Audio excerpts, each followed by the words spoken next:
സുഹൃത്തുക്കളെ, ഇന്നലെ ട്രംപ് ലോകത്തിലെ ഏറ്റവും വലിയ ഫാക്ടറി നടത്തിപ്പുകാരൻ ഭീകരൻ അസിം മുനീറിനെ വൈറ്റ് ഹൗസിലേക്ക് വിളിച്ച് ബിരിയാണിയും മന്തിയൊക്കെ കൊടുത്ത് സുഖിപ്പിച്ച് വിട്ടിരിക്കുകയാണ്. ആരാണ് ഈ അസിം മുനീർ എന്ന് നമുക്കെല്ലാവർക്കും അറിയാം. അപ്പൊ തീവ്രവാദികളെ കൊണ്ട് ഇന്ത്യക്കാരും ബുദ്ധിമുട്ടിയിരിക്കുകയാണ്. അമേരിക്കൻ ബേസ് പാകിസ്ഥാനിലുണ്ട്, മറ്റ് മധ്യേഷ്യൻ രാജ്യങ്ങളിലുണ്ട്, ആകെ ഇല്ലാത്തത് ഇറാനിൽ മാത്രമാണ്. അപ്പൊ അവിടെയും കൂടി തീവ്രവാദ ഫാക്ടറി തുടങ്ങാൻ വേണ്ടിയിട്ടാണ് അമേരിക്കയും ഇസ്രായേലും കളിക്കുന്നത്. മതത്തിന്റെ പ്രശ്നം നിങ്ങളായിക്കോട്ടെ. അപ്പൊ ഇന്ത്യക്ക് ഇറാന് പോയി കഴിഞ്ഞാൽ അത് വലിയൊരു നഷ്ടമാണ്. മാത്രമല്ല, പാകിസ്ഥാൻ ഒരു സുന്നി രാജ്യമാണ്, ഇറാൻ ഒരു ഷിയ രാജ്യമാണ്, താലിബാൻ എന്നുള്ള ഭീകര രാജ്യം. ആ ഭീകര രാജ്യത്തെ കൂട്ടുപിടിക്കുന്നതിനേക്കാളൊക്കെ നല്ലത് ഇറാനാണ്. കാരണം അവരുടെ കയ്യിൽ പെട്രോൾ ഉണ്ട്. മറ്റുള്ളവർ അവരെ വിരോധിക്കുമ്പോൾ വളരെ ചീപ്പായിട്ട് പെട്രോൾ നമുക്ക് കിട്ടുകയും ചെയ്യും. ട്രംപ് പറയുന്നത് പാകിസ്ഥാന് മേൽ സമ്മർദ്ദം ചെലുത്തിയിട്ടാണ് സീസ് ഫയർ ഉണ്ടാക്കിയതെന്ന്. അതായത് ഇന്ത്യയെ അനുനയിപ്പിച്ചു എന്നല്ല, പാകിസ്ഥാനെ അനുനയിപ്പിച്ചു. കാരണം അവിടെ അതിന്റെ അർത്ഥം എന്താ? പാകിസ്ഥാൻ ഇന്ത്യയെ ഇങ്ങനെ അടിച്ച് അടിയിൽ ഇങ്ങനെ കുനിച്ച് നിർത്തി കിടത്തിരിക്കുകയായിരുന്നു. അപ്പൊ ട്രംപ് പറഞ്ഞു, മോനെ വേണ്ട എന്നും പറഞ്ഞിട്ട് പാകിസ്ഥാനെ പിടിച്ചു മാറ്റിയെന്നാണ് ട്രംപ് പറയുന്നത്. അപ്പൊ ഇങ്ങനെയുള്ള അലവലാതി തരത്തെയൊക്കെ സപ്പോർട്ട് ചെയ്യുന്നത് ശരിയല്ല. തീർച്ചയായിട്ടും ട്രംപ് നമുക്കൊരു അനാവശ്യ സാധനമാണ്. യൂറോപ്യന്മാർ നമുക്കൊരു അനാവശ്യ സാധനമാണ്. നമ്മുടെ അയൽക്കാരുമായിട്ട് നല്ല രീതിയിൽ മുന്നോട്ട് പോവുക. നമ്മളെ അയൽക്കാർ തമ്മിൽ തല്ലിച്ച്, അതിപ്പോ കേരളത്തിലായാലും ഇന്ത്യയിലായാലും ഒക്കെ നമ്മുടെ അയൽക്കാരെന്ന് പറയുന്നത് ചൈനക്കാരും പാകിസ്ഥാനും ബംഗ്ലാദേശും ശ്രീലങ്കയും മാലിദ്വീപ്സൊക്കെയാണ്. എങ്ങനെയുള്ള അമേരിക്കയൊന്നും നമ്മളെ സപ്പോർട്ട് ചെയ്യാൻ വരില്ല. അപ്പൊ അതും മനസ്സിലാക്കുക.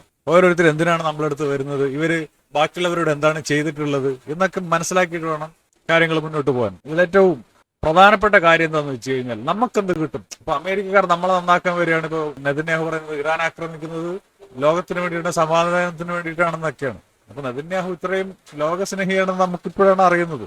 ഇസ്രായേലിന്റെ കയ്യിൽ അണുബോംബുണ്ട്. അണുബോംബുള്ള ഒരു രാജ്യത്തെയും മറ്റുള്ള രാജ്യങ്ങൾ ആക്രമിച്ച് കീഴടക്കാൻ ശ്രമിക്കില്ല. കാരണം രണ്ടെണ്ണം വിട്ടു കഴിഞ്ഞാൽ ആ രാജ്യം തീരും. ഇപ്പൊ ഇന്ത്യയും പാകിസ്ഥാനും സീസ് ഫയറിൽ എന്തുകൊണ്ടാണ് നിർത്തുന്നത്? കാരണം അണുബോംബ് പ്രയോഗിച്ചാൽ വമ്പ നാശനഷ്ടമാണ് ഉണ്ടാവുക. അതുകൊണ്ട് അത് ഇന്ത്യക്കും അറിയാം, പാകിസ്ഥാനും അറിയാം. അതുകൊണ്ടാണ് ഒരു ജാഗ്രതയോടെ കാര്യങ്ങൾ മുന്നോട്ട് കൊണ്ടുപോകുന്നത്. ഇസ്രായേലിനെ നശിപ്പിക്കാൻ ആരെ കൊണ്ട് സാധിക്കില്ല. ഇനി അമേരിക്ക കൊണ്ട് ഇസ്രായേലിനെ നശിപ്പിക്കാൻ സാധിക്കില്ല. കാരണം അവരുടെ കയ്യിൽ അണുബോംബുണ്ട്.